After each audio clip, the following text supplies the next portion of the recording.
Eh bien écoutez, en ce moment, je crois qu'il faut célébrer la nouvelle édition de Lautréamont dans la Pléiade.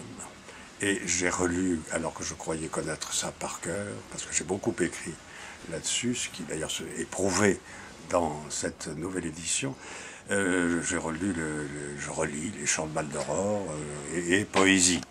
Ce qui est étonnant dans cette Pléiade, c'est que, alors que celle de 1970 ajoutait au texte quand même assez bref de Lautréamont les poèmes de Germain Nouveau qui n'avait que faire là, l'idée de l'éditeur, Antoine Gallimard, ça a été de publier les textes majeurs qui ont été écrits sur Lautréamont, ou Isidore Ducasse. Voilà.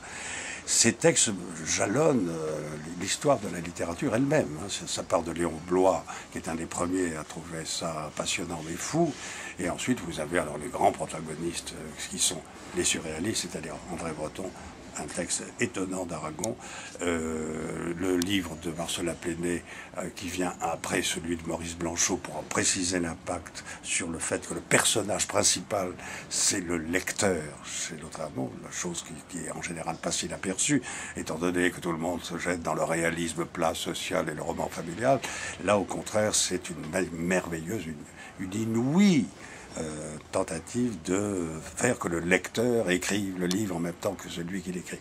Voilà, ça c'est capital. Et puis vous avez Julien Gracq aussi, et puis vous avez le Clésio qui malheureusement est tout à fait à côté de la plaque parce que il croit que ça n'est pas vraiment écrit, qu'il faudrait se référer aux indigènes du Nigeria pour trouver l'équivalent mythique. Bon, c'est tout à fait à côté de la plaque. C'est intéressant d'ailleurs que le prix Nobel de littérature français actuel soit à ce point étranger à l'écriture merveilleusement intelligente de Lautréamont. Voilà. Et puis, j'oubliais quelqu'un, vous avez des textes de moi qui sont repris. Voilà.